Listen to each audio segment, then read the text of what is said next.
This episode's brought to you by Notorious Fire Company. Firefighter owned and operated, Notorious Fire Company manufactures and creates quirky and unique items for the fire service. Whether it's your stainless steel water bottles, tumblers, 4-in-1 koozies, you can decorate your emotional support water bottle with more than 100 different designs they offer so very much. From apparel to swag to stickers, they got you covered.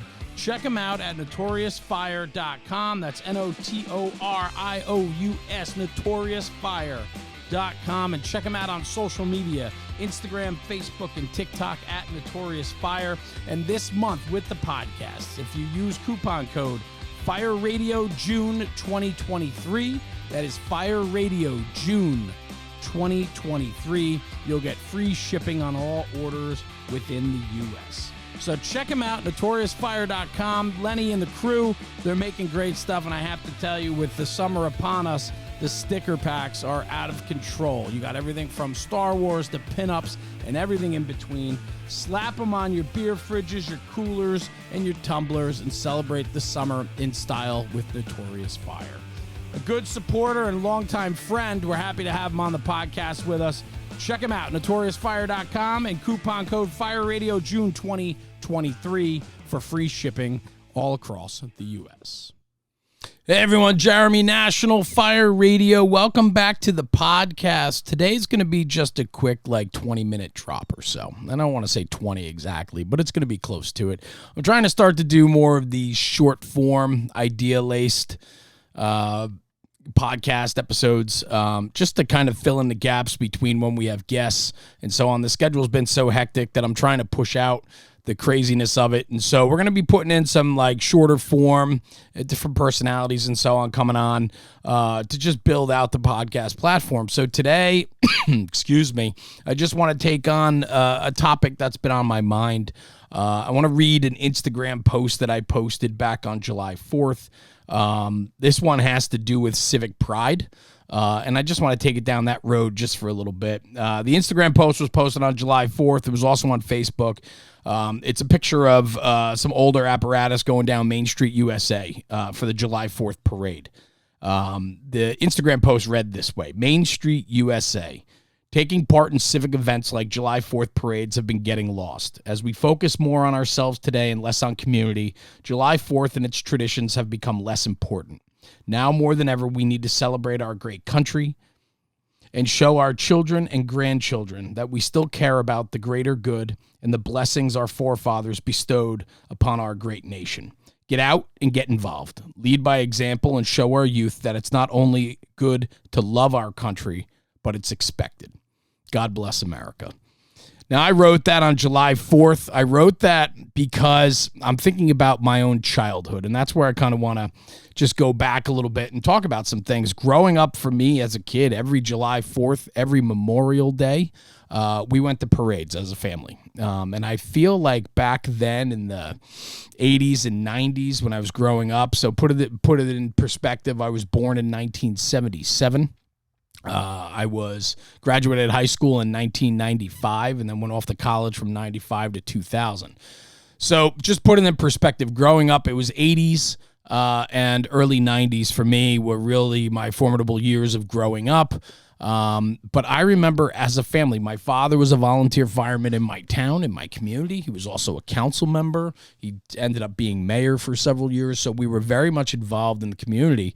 But I remember all of these community events, especially on Memorial Day and July 4th, that they were civic events that we celebrated as a community, and the community celebrated as a whole for the nation.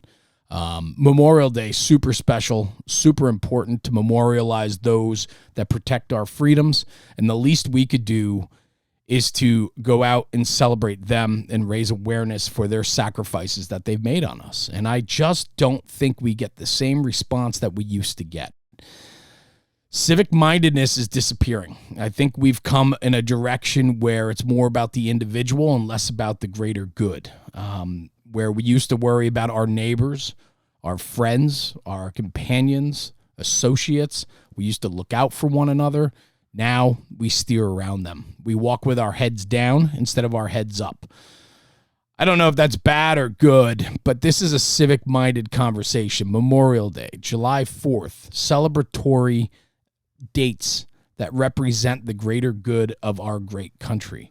And so as a kid, we made a point as a family to go to the Memorial Day parade and then go to the service afterward. On July 4th, we would go to the neighboring town and celebrate at that parade, and we would spend the day watching the parade, going to the firehouse in that community after the parade, having hot dogs and sodas as kids and running around, and parents socializing with other parents. And everybody walked around with their heads up and very proud to be part of the community, part of the fabric that makes up what a good town should be made of. I'm losing that. I lose that. I've lost it, I think, partly in my own home too. I'm not forcing my kids like I was forced. And I say forced, but I mean that in a way with a good connotation, meaning like get up and get out of bed. Memorial Day services were always earlier in the morning. And so it was like you had to get up and get moving. And, you know, you weren't able to sleep in because your parents were dragging you out of bed because it was important for you to be there and show respect. I don't do that today to my kids. And I wonder how many others don't either. I wonder how many other people are having that same struggle that I'm having, that, you know, the way I was raised, I'm raising my kids a little bit differently. It's troubling for me sometimes. You know, we are a please and thank you family. I raise my kids with the best intention. I think I'm a little looser than my parents were with me. I think I have a very different relationship than my parents had with me.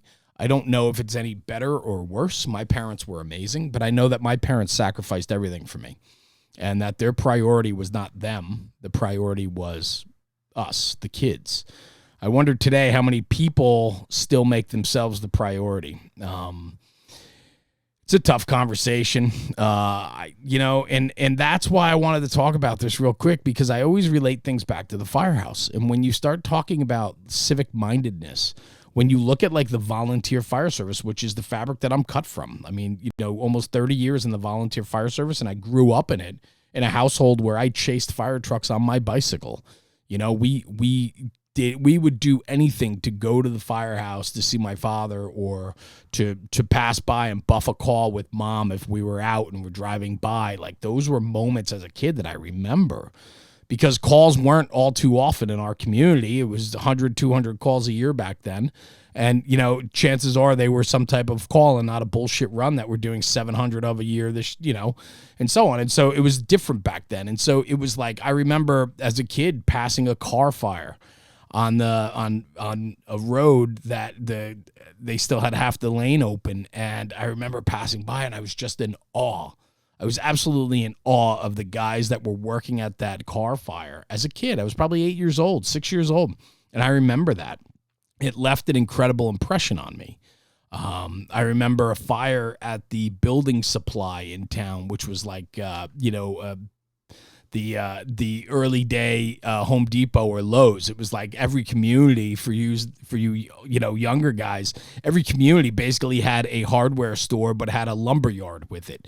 And people would just go to the community, what we called building supply store, and buy plywood and 2x4s and nails and tools. And we didn't have big box stores then, right? So we had that growing up. And I remember that there was a large fire in one of the buildings, and that was kind of commonplace for these neighborhood building supply stores. They always typically had fires in these communities. And so I remember that, and I remember buffing that fire as a kid, and it just left this incredible impression upon me. And then I think about being the son of a firefighter and getting back to the civic mindedness, that they would go to parades and they would wear their dress uniforms and they would wear ascots for the July 4th parade. No dress jacket. They would go blue pants with a yellow stripe, a white shirt, yellow ascot. I mean, these guys like did it up for these parades. And if you look back at the history of the fire service and you look at what these parade uniforms looked like, there was this incredible sense of pride and ownership of the fire company and the fire company they represented and the town that they represented, the community, the people. There was an incredible amount of pride the chief walking with the trumpet with the flowers hanging out of the trumpet, right? There's a town by us that's a big Dutch influence. And so the chief used to wear wooden shoes during the parade. Like that was their staple. That was their signature of owning their community and taking great pride in that. Excuse me. And I think there's so much to that. And I remember as a kid watching all these parade uniforms and firefighters line up and be there and be a part of these parades. And, you know, we talked about Memorial Day. Let me talk about July 4th. July 4th obviously is much more celebratory. It's a celebration of our nation's birthday. And so it was a fun time, you know. Memorial Day is much more solemn. It's a day of remembrance and celebrating those that have sacrificed. But July 4th was more of a party, right? And so the July 4th parades, I remember after the end of the parade, the fire departments would all get together. Obviously, there were coolers, some beverages, but then they would have, shrimp in the coolers. They would cook burgers and dogs, and almost like they would tailgate at the end of the parade. And everybody would hang out there for a couple hours and then go off and do their own barbecues or a departmental barbecue at the, later in the day. There was this sense of togetherness. There was this sense of pride within the company in that the company mattered as a whole. And I just, when I talk about the individual, and I think today we dwell on ourselves more than we dwell on the whole, that reference could come right back to the firehouse, where we are more concerned about our own individual needs than we are about the needs of the fire company. I'm guilty of it. Almost 30 years, like I said, into this fire service. And now I'm telling you, I'm spread so thin between careers, family, that like my obligation and abilities to give more back to the firehouse, man, I just don't have it like I used to.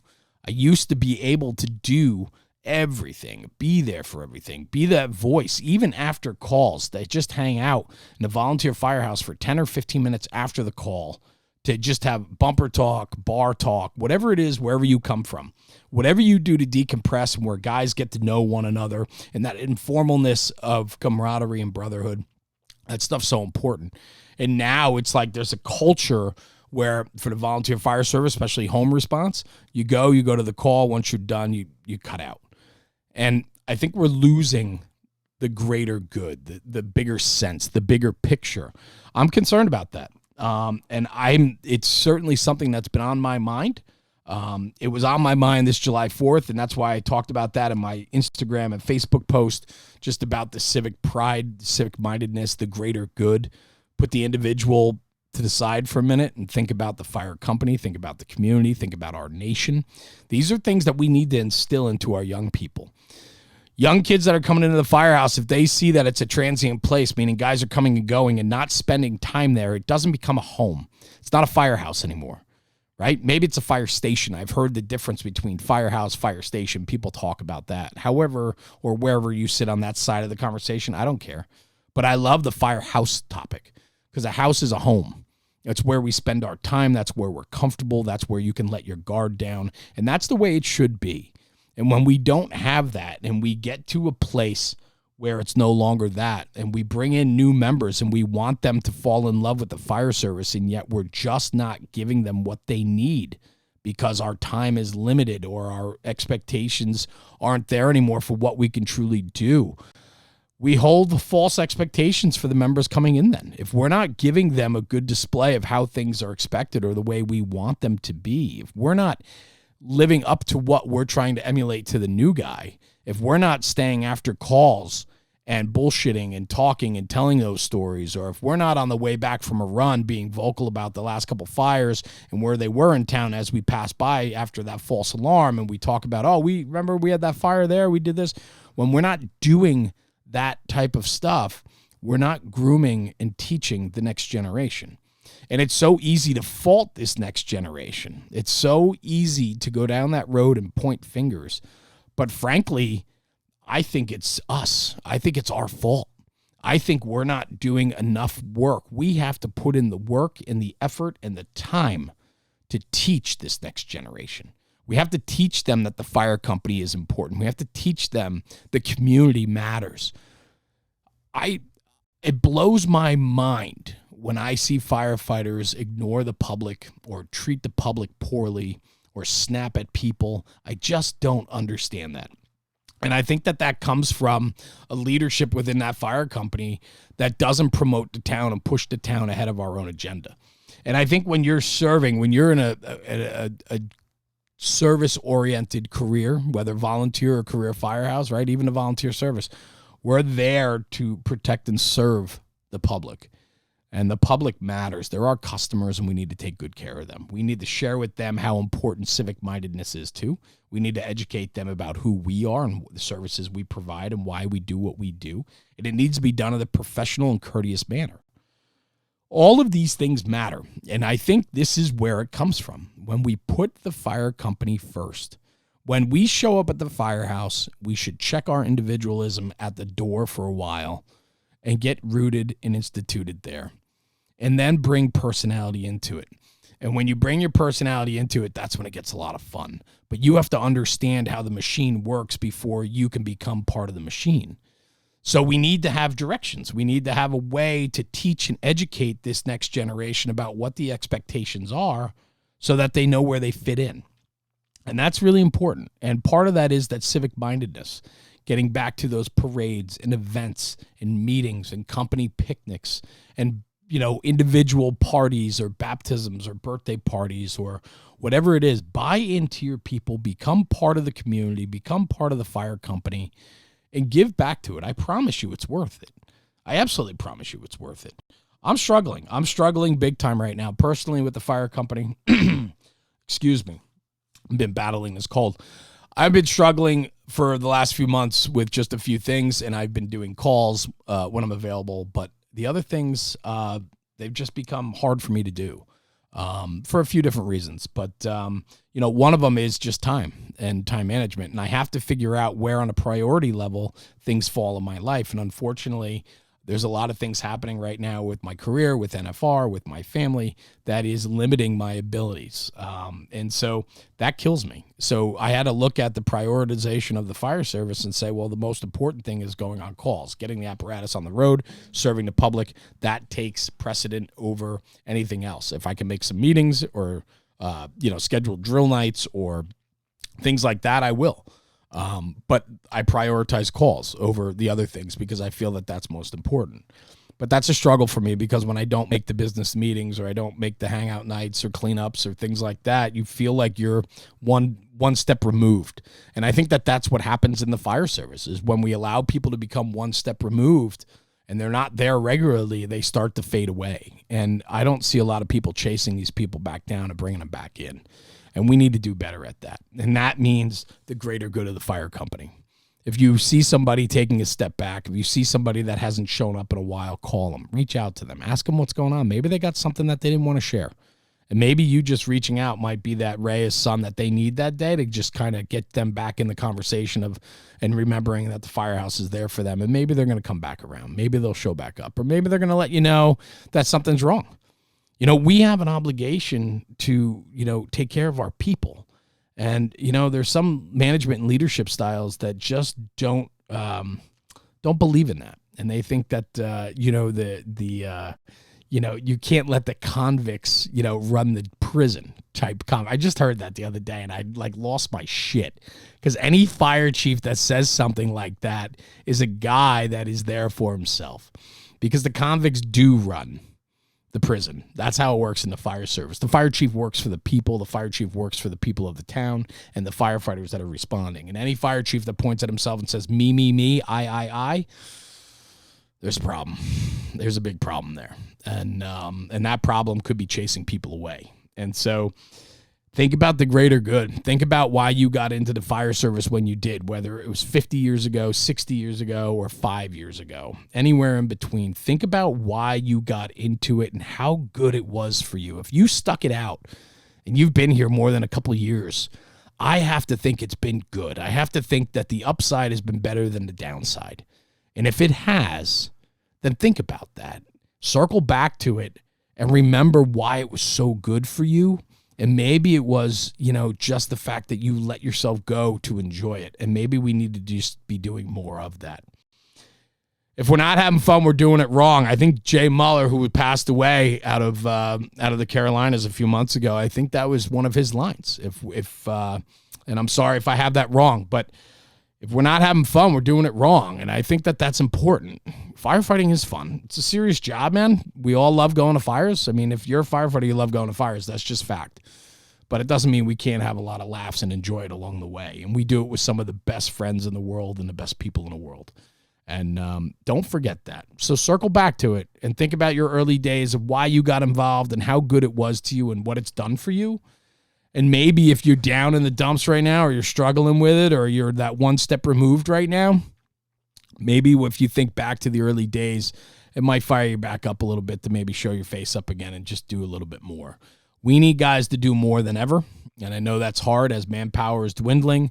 We're asking more of less, and it's hard. And I can understand that, and I appreciate it because I'm living that struggle right now. But I still love it. I absolutely love it. I love going to fires, and I love the camaraderie and the brotherhood and the laughs and the fun. Just don't lose sight of that, because that's the important shit. That's the stuff that keeps us coming around and enjoying it every single day. So anyway, to wrap this episode, love your fire company. Love your fire department. Love your borough. Love your municipality. Love your community. We're there to serve them, and that's why we got there. We got there to do more for others. Enjoy it, and put the fire company first.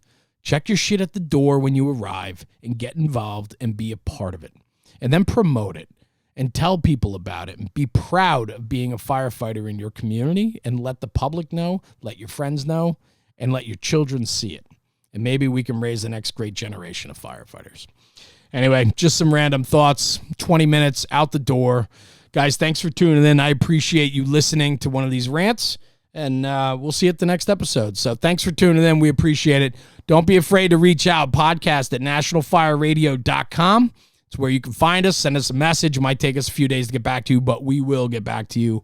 And we appreciate the support. Thank you, everyone. We'll see you at the next one. Jeremy, National Fire Radio.